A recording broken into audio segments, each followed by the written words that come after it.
Welcome to the second episode of the Abhisek Cast. In this episode, I talk with Jayesh Singh, who is the founder and CEO of Cloudurance Security.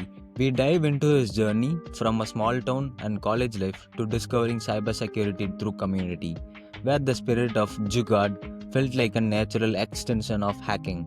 We also explore his experiences founding Cloud Village, the difference between audits and real world pentests, and the practical challenges faced by startups when balancing security with performance. Jayesh shares his honest insights on data ownership, communication struggles, and how passion and persistence shape a meaningful career in cybersecurity. I'm Abhishek, and you're listening to the Abhishek Cast. Hi Jayesh, welcome to the show. So, to get started, let's start with your journey. How you came into cybersecurity, what motivated you, and how did you do your college and stuff. So, some points on it. Hi, Abhishek. Thank you for having me here. First of all, this is fun, and I'm glad that this is like you're starting with your podcast journey. I've heard from a lot of people that folks who host podcasts, they have their different learning curve altogether. So I'm happy to be here. And yeah, to answer your question, uh, I passed out from Vellore Institute of Technology back then. I'm a 2011 pass out. Back then, there was just one campus, which was Vellore campus, and I majored in IT and 4 years of college. It was fun. I think like Vellore, like being one of the premier institutes out there, VIT kind of exposes you to a lot of things, not just tech. Uh, how to do like as in there's just so much going around in the college in terms of clubs which are there, like different activities which are there, which you can participate in, group activities which you can do, and and we have a huge campus, so it's always good to meet like-minded people, and we have a lot of people also, good smart folks in the entire campus. So you bump into very interesting folks on a regular basis. So that was fun. College studies in college were, I would say, more or less uneventful. It was study, get grades, pass, and at the end of the day, you'll have a job, right? So, fortunately, I was surrounded with good friends who would make sure that if I'm missing out on something, also they'll be like, "Hey, come around, let's study together and get things done." Or more often than not, they were teaching me as well. But yeah, college was fun. Had a job after that. I think I've covered this in a few podcasts. I think while I studied, I discovered snooker there, and that has been pretty much the highlight of my 4 years of college, because I spent a lot of time playing well, and then fortunately was able to represent my college towards state level tournaments, etc. So that was fun. But yeah, more or less, study, get your grades, and move forward. All right. And then once we passed out, I had a job, so which was for a developer. Kind of got started with it, and it was with a company called Cognizant. And then in 6 months, I moved to PayPal on a similar developer role, and uh, then I was also in parallel thinking about, can I do MBA and like have a master's degree in business administration. But then in that thought process, in PayPal, PayPal, eBay were sister companies, and I happened to meet a few security folks from eBay Security, and they introduced me to the security community, which was Null, like in India, which is the biggest security community here. And I started attending those sessions there. It used to happen once a month in every major city. I was in Chennai at that time, and every like one Saturday a month, and got exposed to it, understood what security is, kind of resonated really well to the Hindi word jugaad, which is essentially like the Hindi word for hack. And I come from a small town, so we've been, everything is not available, right? So you're pretty much hacking your way through a lot of things, right? If like a very simple example is like if your car's battery is weak, you can't go and get like buy a new battery, because mine is a very small. It's kind of in between village or town, something like that. 1.5 kilometer you walk, and it kind of gets done. So you would figure out ways on how to start it, like push it and all of that, and like give a heads up to the battery, etc. So Jugaads or hacks essentially were their part of are part of your life if you're living in a small town. And when I got to the technical side of it, and I got introduced of how hackers think, it was really nice and interesting. That hey, I have to understand how something works and then find a way of how I can make it do more things than it's intended to do. Right. That was a really beautiful thing to discover. And I was surrounded with good people because of community. And I was fortunate enough that I was surrounded with good people. They kind of guided me, and there were people with different experience levels. Some were leading security, some were getting started, some were already in a place where they were doing research and presenting, etc. So I had like good spectrum of people. So any problem I had, I could just go and discuss with a set of people, and that's what got me started with security. And I've been part of the community since the beginning of my career, like security career, minus the first 5 6 months, and I'm still part of communities. I I. I was fortunately able to start one of my own as well, which was Cloud Village. But yeah, community has been the essence of why I'm into security and why I have grown well. It's because the people around. Oh, nice, nice.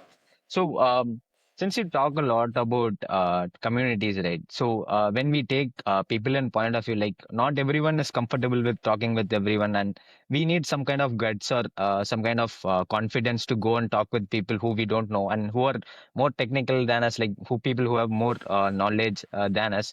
So, how did you like handle it in your starting phase, and what was like any key things that you tried following, or you're comfortable with talking with any people, something like that? I think there were two factors to it. Yes, I was, while I was not really an introvert person, but I was not really skilled at just going and talking to random people or talking to a bunch of people, right? So there was a strand of introvert in me. And obviously when it came to public speaking, I would stammer and I would sweat and all of that would happen. One thing which worked really well was that security people are, I don't know why that, I think I have some ways to think why that is the case, but a decent percentage are introvert, right? Now, what that really helped in my case was that hey, I am with the people who have a similar way of operating as me, if not the same, right? So it was okay, right? Not everyone was extrovert, not everyone was loud. You didn't have to keep up with a conversation with someone. They would like calmly talk, etc., right? So that was one thing. So it was, I think if everyone is a little similar, then introvert is not a problem. If you're surrounded with a lot of extrovert, then being an introvert kind of hurts you a little more, like in terms of how you interact, etc. Right. So that was the first piece. Second is, I think a bit of maturity kicked into me around that time. That hey, you've started to work now. You have to figure out where your career pivots. I was not really thinking too much about it when I was in college, right? So it was more about just play snooker, have fun, pass, and we'll figure out a job. So I think at that time, a bit of maturity kicked in that I can't do my entire life just being this way, right? I have to do something about it. And I think once that happens, the whole idea of being a victim that I am not really good with people or I can't speak publicly, etc. You kind of own up to it and then you work towards solving it, right? So I think like the whole idea that okay, I'm not really good at public speaking. I was like, hey, let me use this platform to present something. And like in Null, we specifically used to have back in the old days something called as news bites, which was just about someone who's not technical but has walked into Null Meets, right? uh, they can't learn a technical topic in the next 1 month and present it, right? But we want to expose them to presentation and like this environment. So Newsbite was just like, hey, just talk about what happened in the last 1 month, about like from a security standpoint, how many hacks happened, how many companies did what kind of research which you read, etc. What new cool thing you read. So I kind of picked those up. I started there, and I was like, "Ah, I'll present." And first presentation was hard. It was not fun, but it was needed at some point. That hey, if as you grow in your career, if presentation, communication, actually, yes, like whether anyone likes it or not, a lot of our job currently is about communication because that's how we converse. That's why we have languages and we have to have a good command on them. And as you grow up the career, it's about how can you efficiently communicate what you mean, what you intend, right, to the set of people who are around. So that became evident, and I was like, hey, I have to get good at it. So I started presenting, I started speaking my mind out in front of more people. These are the two areas, right? Like being around people who had a similar problem statement or operated in a little similar way, right? And also stopping to victimize that, hey, I have to fix this about myself, whether I like it or not, and find ways to move forward. Right. So yeah. Nice. So we definitely talked about a lot of things, and you touched upon different times, right? So there must be a lot of ups and downs, and you did mention about a lot of different challenges. If you can mention a single point where it was your deep down core down part of your lifetime, and you had to handle that part, is there something like that? I think the major challenge was like, okay, uh, from I think the major challenge was still about overcoming, using the platform to overcome, to be a better orator, right? That was the major challenge because when I was with PayPal, we had this session where like a senior leader called Atullah Bag was talking about his experience, and he mentioned something which was that as you grow up in your career, and he was addressing engineers, right? So he's like, as you grow up in your career, a lot of your skill set becomes about communication. 80% of your job becomes about communication. It's only 20% which stays technical as you go towards senior position. And he kind of broke that down, about efficiently communicating, passing on ideas, brainstorming, etc. And that's why communication plays an important role. And that resonated really well with me when when I was sitting and when I was listening to him, right, in that session, which was like a town hall for the entire company. And that was one of the major challenge of public speaking, like being okay with it. That was one major challenge. And I think second, from a technical front, I love algorithms. I love designing them, but writing the real code of it, I was a lazy guy at that time, and I was like, why am I doing this? Why do I have to do this, etc. But that kind of unfolded well when I was like, that's why I started building open source tools. Uh, I think the first one I built was in 2012, then 2013, which was CSRF POC generator, then a tool on SSRF post exploitation, which was in 2013, and fortunately it became part of OWASP project as well.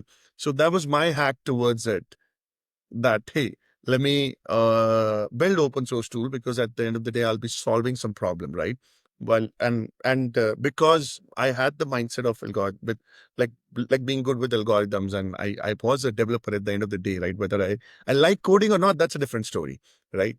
So I kind of pushed myself on that front. The idea was that as we will grow, like a security guy 14 years back, while there was a lot of people who were pen testers, and they were fabulous pen tester, I just felt that if you are a pen tester who knows how to code, it would be really cool, right? Because you're not then doing repetitive stuff, or you're not dependent on some tool. You can write your own, and that kind of helped me in the technical journey. And I think now we are in a space where I think pretty much most of the security guys are required to know how to code well. Just testing doesn't really work, right?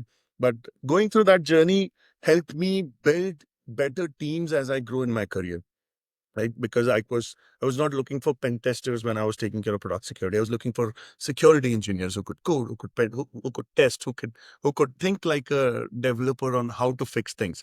So that pain I had to go through, because then I can resonate well with developers. I can resonate well with security engineers who are writing automated scripts to tooling, right? So yeah, these are the two technical as well as non-technical challenges which I had to solve, and it was fun solving it.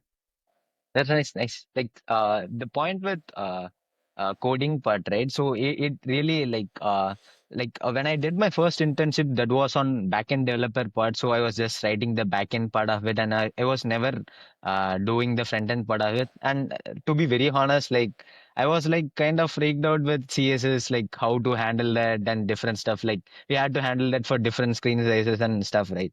But when I before I joined this current organization, I was doing another internship that was into R&D. So where I learned doing front end part. So there was a very good developer, like a guy who was working over there. He's also a friend of mine. So he taught me front end in a single day, and it was like so. He's a very good teacher as well. And also when I see me myself writing an front end part and see the things which is going to work in the back and on the front as well, it is like very, like I'm very amazed when I saw my own web app being published over there. So that was a very great feeling that I had. And also the first point that you mentioned a lot about communication, I have a question right here which is like I'm very curious about it, since there are a lot of different researches papers coming out on cybersecurity. So the research is not only from like well-known countries. It is like different people do different type of research, and every research has some point and has some value out of it. And since we spoke a lot about communication and its importance, right? So what's your take on points that even a good researcher having a very well research value from his paper and not having a very great communication skill and being able to present in great conferences like DEF CON? So what's your take on it? See, at the end of the day, when we talk about communication, it's not a crazy thing. It's about communication in its innate nature is how you can pass on ideas and thought process to people, right? And the better you do it, it becomes better to it becomes more efficient to pass across whatever you're doing, right? Now, obviously, there are ways about people who are still growing in their journey of like doing better presentation. They write blogs, right? Because you get a lot of time to put yourself out there, like to build the blog, right, and review it and then put it out there. That's one way, but again, we're talking about efficiency, and it's if you are like I know really good folks who are like good pen testers. They have a lot of good research done, right? And in order to grow to the next level, they had to get better at communication, because at the end of the day, you want to pass ideas efficiently. And if you have that tool, like without that, you're kind of fighting the battle with one hand tied behind your back. What's the point of that, right? You are skilled enough. You just got to use that other hand, and you're going to build that muscle, right? So that it just gives you an extra edge. It's not a make or break thing. Don't get me wrong. Like you can survive through it. You can do well as well. But the point being, why do you have to do this battle with one hand tied behind your back? Use both of them, and it just becomes the journey becomes easier. True, that's true. So, coming to the next question, we did talk about a lot about your colleges, the clubs, and the people you met over there, and also the communities that helped you learn on the field.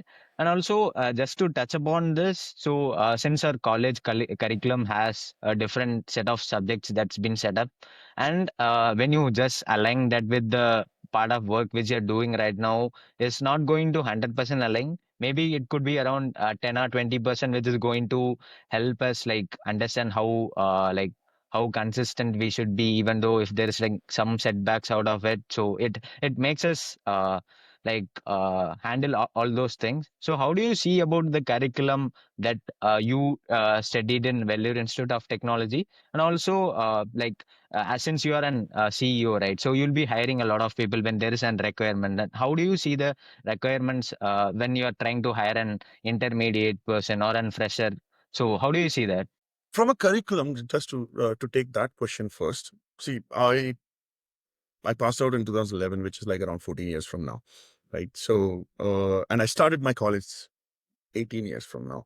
So that was a different world. Cybersecurity was not even part of curriculums, right? So it was a lot of data structures. It was a lot of learning algorithms, coding, math, physics were always part of it, because they can help you build that muscle well. We had even electronics in the first year to understand how things work, right? So the curriculum was designed the way it was designed, right? But I think every age, And cybersecurity was not a field, right? So whatever we were learning, like I learned most of it after college, right? Like with the community. But curriculums now are a little different. The cybersecurity is not just a curriculum in colleges. You can actually major into some areas like cloud security or AI security, etc. Right? So things have moved really well. I've not looked into education system how it's doing so far, but one thing which I have noticed, and I was having this discussion with someone when I was at RSA just a few weeks back, that schooling systems have a methodology and have a syllabus which works. A lot of us might have a concern that why is it not updated? Why it's not the latest and the greatest, right? But we kind of forget that in order to get a new curriculum out, it takes a lot of people to come in together to finalize the curriculum, get us attested and vetted, and then get it printed later on, right? If that time takes 6 months also, which is a very small time, to be very honest, to make such a major change. Technology is moving at such a crazy pace that even after 6 months it feels like outdated, right? So I believe there's always going to be a delta. And now the right? I believe people are okay. When I say hack, why the word jugaad or hack, right? I think I've met, we are good secure. I've met security people who are like good at hacking, but they've kind of localized that into their work only. They don't apply it in different areas of your life. You have the skill set, you should apply it in different areas of life, right? So the hack towards being at the top of latest and greatest information is actually communities, because they're not bounded by, okay, they're not an authority which is like, hey, we are going to give you the latest, like we're going to like they're not held accountable as crazily as a college or a university would be, but they're coming in together because they want to be at the top of the game, right? And that's how community is a beautiful hack around it. uh what was the second piece of the question? Can you repeat that? The second piece was like, since you are an CEO and you will have to Ah, hire, yeah, yes. So I think what really, and I have my biasness, right? Everyone has a different way of hiring and methodologies of hiring. Uh, for me, from the beginning of time, it's been about how zealous and passionate you are about the work, and why that is there is, see, skill set, like all of us, you're born without knowing anything, and slowly with life you learn, right? You go through courses, you go through certification, and you acquire some skill set. So skill sets can be acquired. Yes, there is a baseline which should be there, because otherwise you're hiring someone to teach them. That just doesn't work in the business sense of things. But I'm not very finicky about that. You should be knowing everything. There should be an approach, there should be a critical thinking, which the critical thinking should be there. But even above that, you should be passionate or zealous about what you're working towards, right? Why are you interviewing? Why you want this particular position, right? And yes, there's always people who need the job first and talk about passion later, right? And that's the fact of life in a lot of areas. But if you are able to align yourself, there are many jobs across the world, like, right? You just have to be really good at it, what you're doing. At the end of the day, it essentially becomes about demand and supply. If the demand is high and the supply is less, and you have the skill set, like when it comes to skill set, you'll be hireable, right? But in security, why I say this about passion and zeal is because it regularly will test your patience. The path is never straightforward, right? It's going to be it's a twist and turn, and you would fail, and then you have to pick yourself up. You would be doing a pen test, and for a week's project, like 5 days of project, you would not find anything for the 4 days, and you're frustrated that I've not found any vulnerability. And on the fifth day, you find something which takes over the entire account altogether, right? So the passion and zeal kind of keeps you alive, and pushes you that, hey, I'm gonna find a way through it, and makes you do more research. Makes you not give up and exercise that critical thinking. So this is, while I'm biased towards it, but this is the way I look at hiring security engineers, because I don't know, it just makes sense to me. Right?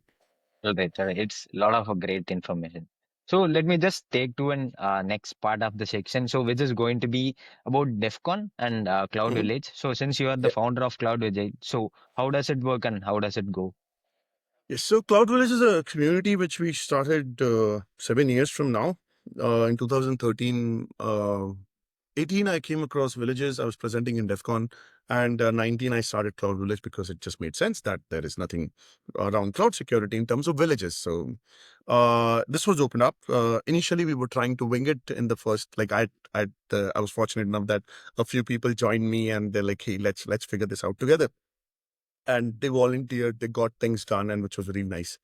Over the years, it has matured well, where now we have, I think now it's been like at least 5 years now that we have frameworks of you coming in and if you want to come in and contribute. Okay, before even I, even I, before I touch upon that, Cloud Village is everything cloud security, right? If you're interested into cloud security, you walk into Cloud Village space, and the essence is that you would take away something, which is going to be an aha moment to, hey, I learned something new, right? Uh, Now that's from an attendee perspective, and from a like, but you can volunteer also. It's essentially a community, right? So you can volunteer as well, and no matter where you are in your volunteering journey, right? Like or in your cloud security journey, you come in, you give us your time, and we will figure out how you can upskill. We will get some work done from you, obviously, but that's the process we have so that you upskill, you learn a little more about cloud security. If you're a beginner, if you're an absolute beginner, you get to a decent beginner stage after you've completed an event with us. If you're a beginner, you move to intermediate, and so on and so forth. So that's there. If you have research you want to present, you can there are call for papers where we have a very decent review team. They vet your papers, and you get shortlisted, and then your research you can present. If you've written a tool, you have tool demos which you can present. We recently, just yesterday, we launched Cloud Village Labs, which is a dedicated space where you can, if you want to deliver a workshop, yes, obviously you can come around. But if you want to just teach a technique that, hey, this is how you, if you find SSRF in an application which is hosted on cloud, this is how you can abuse it and get metadata, etc., from the instance. Like, this is just a very simple example, but it can be shorthand techniques. Anything you want to teach, you want to impart to people. That's also an area which we have opened up, and you can do submission for it and present there, right, and contribute back. So this is what Cloud Village is about. We have, over the years, we have expanded to RSA conference, B-Side San Francisco. This year we did B-Side Charm, which is in Baltimore. So yeah, we are looking at how to create this space for a lot of places, like in different geographies, so that we are able to bring this learning space to more set of people who cannot, like, you don't, yeah. So like a bigger set of people, we want to bring that area. Got it. So, from an Indian point of view, so DEFCON is like an very interesting event. I definitely wanted to attend that. So, in case like if I'm planning to attend the DEFCON event, and so I had to travel to US, and it's gonna cost me like in part of my annual salary, right? So, so from this point of view, do you see like a person spending in part of his salary to attend this event? Do you find this valuable? And how do you see this particular point of view? Because from different points, like from different countries and different people going and attending the conference, it's gonna be like costing different amounts like for different people. So how do you see that? Honestly, I would not have a decent answer to this, because the approach I had taken was, whichever conference I wanted to attend or I was aspiring towards, I kind of aligned my research goals towards those conferences. Initially, when it was about Indian conferences for the like greater initial 5 6 years of my career, I was building up, like, it was first, let me present at null meets, right? This is where that started. Then let me present at like a bigger chapter, if there is any. Then let me present another like a conference which I can, right? So I was slowly building up the research muscle, and then head towards Black Hat and like DEF CON, etc., other part of the, like, countries and other conferences. For me, it was a decent hack that, hey, if I've done the research, it makes me grow, right? I have to acquire new skill set. Otherwise, you can't do research, right? Critical thinking is also involved. I can go and present, which is like if I get shortlisted, it's a nice attestation from people who know more than me that, hey, I've done decent research, which is worth presenting. And the company I'm working for, they also get to have bragging rights along with me that, hey, one of our guys is going and presenting there. And it becomes a better case for me to tell them that, hey, can you help me in finances, right? So this, and when you go to the conference with that approach, right, you're not just a random person having a conversation with people, because conferences are overwhelming. There are just too many of them, right? Like as in that, like there are too many people there, right? But it's easier to strike a conversation when you're contributing to the conference as well, whether it's in a volunteering perspective or speaker, trainer, anything like that, right? Uh, I've so far been to only one conference where I was not contributing to anything, right? I was just attending, and I think after a point I was lost. I'm like, what am I here for, right?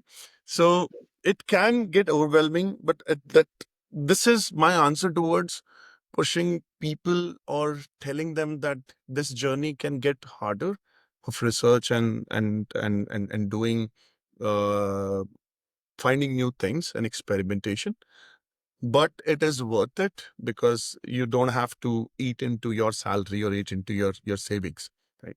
But with that being said, if you want to go and attend a conference just for the sake of attending it, you might have to just manage your finances and go and attend, right? That is a call.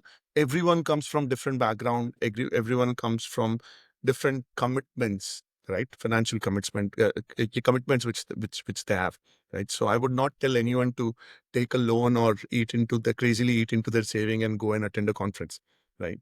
Rather take this hack where you build your skill set up and you do research, and it might take 3-4 years to get there, but when you get there, it'll be worth it, and you don't have to make major financial decisions in life, right, around it. But with that being said, if you want to go and attend and see what the chaos is about, go for it. Bro, that's a great answer, by the way. Yeah. So, just to touch upon the call for papers, right? So, if I had to present a paper on Cloud Village, right? So, you'll be coming across a lot of different case studies, different researches, right? What will be one hack that, like, one thing which the person to should focus on that might help them getting shortlisted? From I I don't think I can pinpoint on one area you should focus on, right? Because that would be too myopic of an approach. I would rather go towards, I think the simple part of economics, the demand and supply, right? If your research, obviously it's Cloud Village, so it has to be around cloud security. Otherwise, it is pointless. Like at least it doesn't have the same context, right? It has to have an angle of cloud security. But other than that, see, at the end of the day, security research or uh, security hacks, right, or vulnerability is an abuse of functionality. Anything you look at, right? So you need to understand the functionality. It's easier to abuse the functionality if you understand it well. From cloud, I see there are new services which are coming up on a regular basis across different cloud providers, right? And those are also new functionalities which are now part of the scope. If you spend more time on it, right, and not everyone is fortunate enough, or sometimes it just doesn't occur to you to be that forward thinking that let me new functionalities might have some more issues as compared to the older, more mature one. So if you dig deeper into it, you actually find gaps.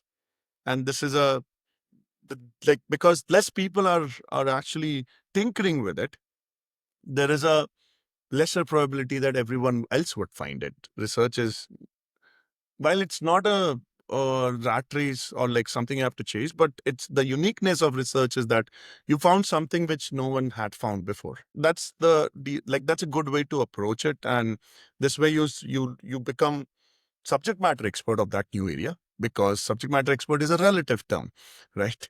No one. So for newer services, it just gets easier, but sometimes you can find something in matured services as well, or matured ways of operating as well, because you kind of had that critical thinking and you were able to find a gap, right? But there is no silver bullet to this. At the end of the day, it has to be unique. It has to be something which is which is which hasn't been found before, right? Or which people haven't thought about before. Right. So, just moving to the part of the penetration testing parts, right? So, if a person who is working on web application security or network security, right? So, most of the the work, the services they used to provide is more into penetration testing and could be vulnerability management as well. So, when it comes to cloud security, right? So, there comes the word of more of like cloud security audits and cloud security penetration tests, right? So when it comes to audits and penetration tests, why do we see it in like two perspectives, like audit and penetration testing? And what is some of the gaps that you see, like a person who is trying to do some pen test or an audit? What is the critical gap that you see a person who is working on that? See, audit is in a lot of sense, audit is checklist driven, right? You have to look for XYZ things, right? There'll be a list of things and you look into it, and you give a yes, no, or you rate it to a certain degree, right? That's pretty much an audit. And a lot of time, audit checklist would be a Boolean answer. Do you have this or do you not have this, right? And that's where you move forward. Pen test is the answer is in the word. You're trying to penetrate further, right? And that is where you kind of, it can be some findings you found in audits, and you kind of abuse them, and then you're able to make, like, devise a new functionality, which is what we call as a hack, right? That the app was not supposed to throw me stack trace, but I actually got to throw stack trace, which is something you've made into something more, right? So penetration testing is about how deeper you can get into things, how you can chain things well and move forward. Audit is more or less checklist driven. So, to touch upon a little bit on the gap point of view, so what do you see missing on pen tests that you usually come across? One thing is people, uh, if they've found a vulnerability or if they've found an abuse, they don't test it further. Like, this is something which is not an advice I would give, that you should do it right away. But I think I've seen people being too afraid that if I do this, it's going to break things, right? I would say yes, it can break things. Let me start with that. But you can always take approvals from stakeholders that, hey, by the way, I found this vulnerability and I want to go further deeper into it. What it does is, like, yes, it's not your problem to approve it. It's your problem to ask for it. But when you do that, uh, you and if it get, and if a lot of times folks are okay with it, because you're testing on a staging environment, they're very less prod based testing, where client database or client stuff can actually move away, right? But once you ask that question and get an approval, you're able to tinker better, you're able to learn better, and if you stumble on something gold, you are able to put that across to the respective parties better. And the person who approves it is going to be your senior, is going to be a little more proud that you went further. So it's a win-win across. You learned something better. You were able to showcase it, how you could deeper, how deeper you could go. And the organization or the team also finds value in it. So third is, That's So, to coming to the topic of data monopoly and stuff. So, right now we are in a world where a lot of things is into a cloud, and also if we come across like recent mobile phones as well, if we take a single picture or a 10-second video, even takes more than 50 MB, right? So, there is an definitely need for a lot of storage to back up our data and in terms of media files and different things, right? So having all the data being controlled by these companies, how do you see this particular data handling is like? Is there any any comments on that? And also, how do you see being like having the same trends following for next 10, 15 years? So how do you see that? yeah, I think uh, it's not really about the companies, right? They are providing you a functionality. You are taking, it's a choice. if you are putting across, I think if you put something on internet, then it's not with you anymore, right? That's like very true on social media, but with different companies, it is secure. It is as secure as those companies, right? You have to take that with a grain of salt. There are some of the best companies out there having the best security out there as well, right? Cannot protect them from 0 days, right? Themselves from 0 days. Can have more layers where the 0 days can have lesser effect, right? So I'm really old school in the sense. If I want my data to not especially my media data to not go anywhere, I make sure that it's not connected to internet. It's sitting in a drive somewhere, right? While but yes, it's a concern. Data privacy, data movement is always going to be a concern, and it's a balancing act and a choice which everyone makes. That hey, the is how important it is for me to put this data out there, and if it's out there, it's out there, right? And at least if it's in a close circle like within a company's infrastructure, then you have to be very aware that it is as secure as that company, right? And these and bigger companies have better engineers. They can afford an army of engineers as well, but human error can be inevitable, right?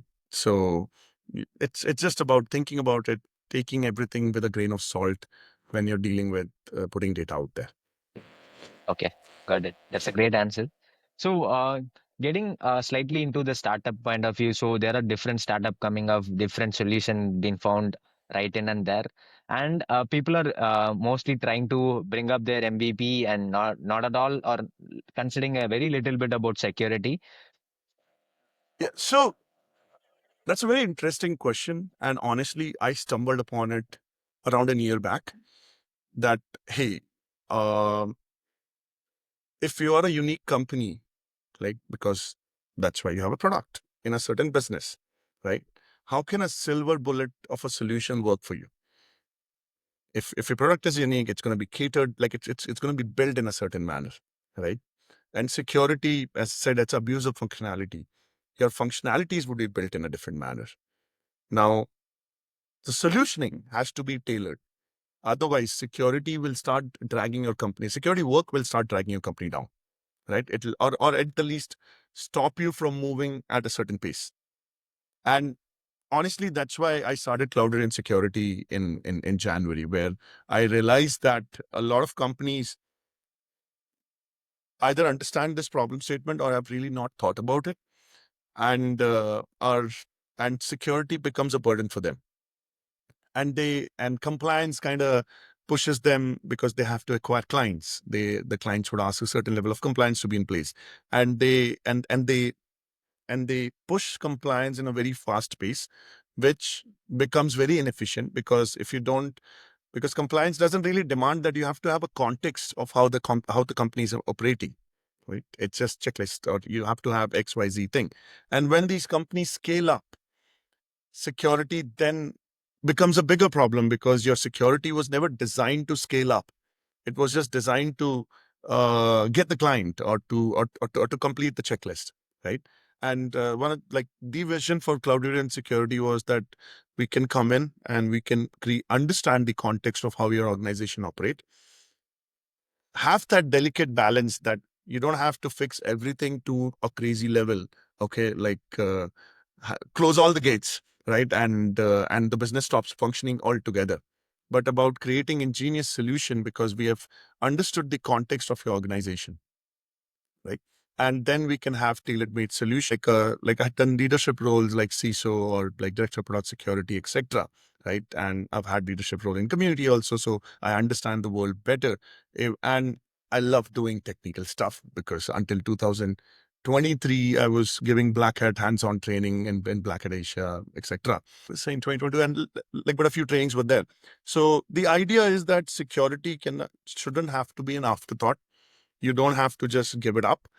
You kind of integrate. You find someone, right, who is able to see the 30,000 feet view of a leader, but also knows how things are operating on the ground, and becomes the guiding light for you, who's not overburdening you with security requirements, but making sure that you're meeting a certain baseline. And when compliance requirement comes into picture, compliance is nothing but a baseline of security. If you already have that baseline in place, then you're kind of good, right? And we have managed to pull this model off.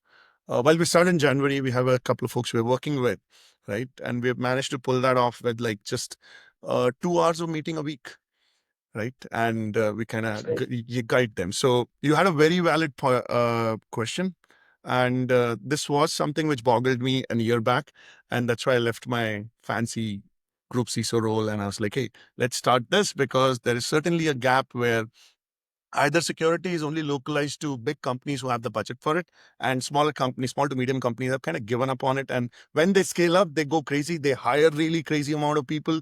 They hire senior leadership, but there is a mess, which is a legacy mess. And to clear that up, it just becomes like it stops you. It stops your growth. The way you want to move forward, right? When you become bigger as well. So the idea is to enable them, and once we have done our job, we don't want you to be dependent on us. We will train you, and we will get out of your hair. That's the idea. Nice, that's nice. So that's a great answer, by the way. And also, like since we are nearing to the end of the session, so I just wanted to ask, so what is that one tool which you can't live without? You mean tech or general life? Technical terms. I think browser. Okay. Okay, so Because my everything we are follow-up doing in browser question, now. Yeah. that's correct, very correct. And so the follow-up question to that answer is that, so if you had to build another browser, so what is some novelty that you will try to bring up? I think I'll uh, a browser which can be tailored to every organization would be a really nice thing, right? Because you have different types of companies out there.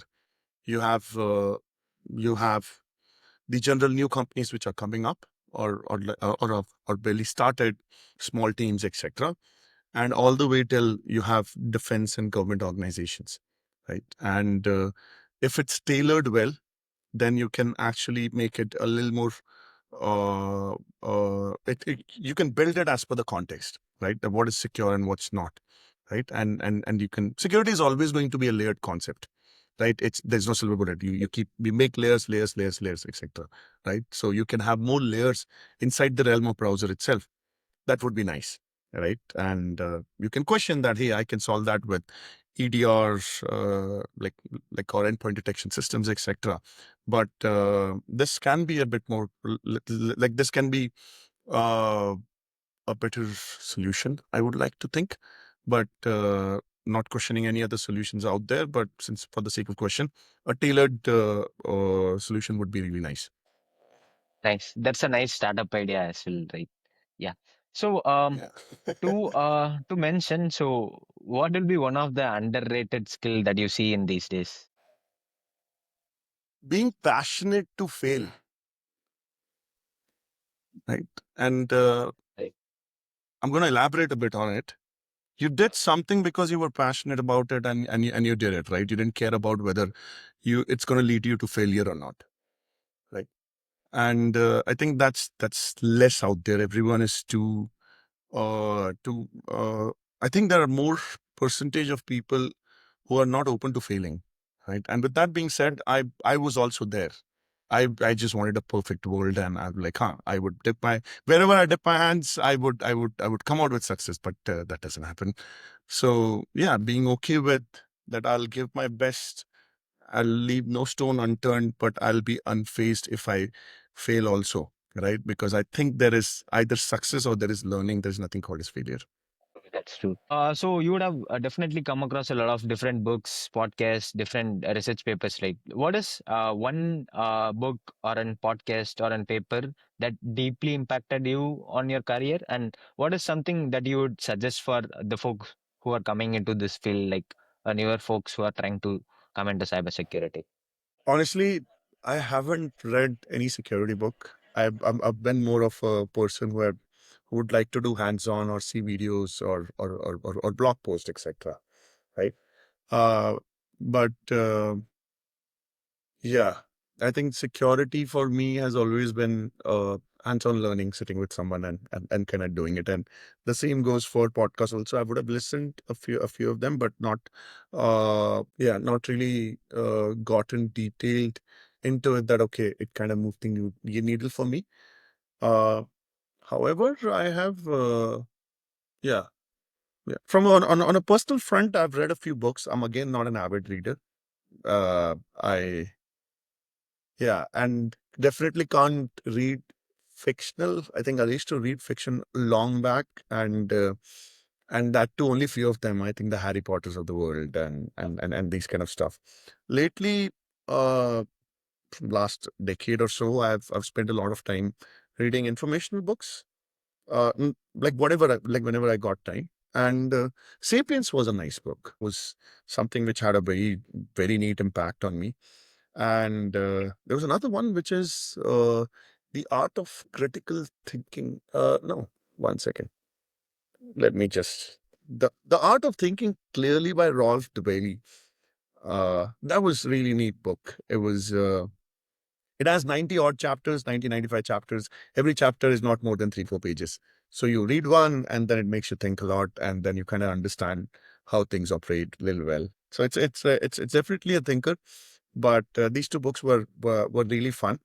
From podcasts, I don't know whether that could actually count or not, but I've spent a lot of time listening to Gaur Gopal Das, Sadhguru, and one of my longer drives. I love to drive long distances. One of my longer drives, I ended up finding Gita's version, which was like a YouTube video, which would where someone from ISKCON, the entity which has kind of done a lot of work around Krishna, and they have a video, like two videos, where in one they cover 9 chapters of Gita, and then the other one they narrate 9 other chapters, which includes Sanskrit, and then explaining it in English, and so what that book meant, right? So these are kind of areas which I've looked which have kind of helped me, because I think after a point, there's a lot of security in life.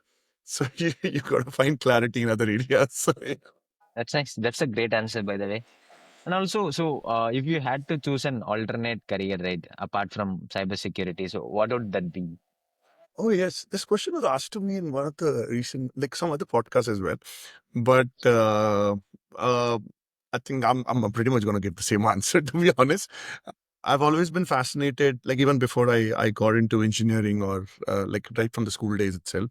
I was very fascinated looking at mechanics, how mechanically things can be automated, right? And there's always, like, my father runs like a couple of small businesses around automobile industry, right? So I've always been exposed to the mechanical things of machines, like from the beginning of time, and I've always been fascinated how it works in tandem, because with computers, you give a command and the machine starts or machine stops, right? But in like if you look at like a production line, everything has to work in an automated way to move forward. So I would have definitely been an engineer for sure, but mechanical engineering. But if you want to go beyond engineering, then I would have pretty much um spend time.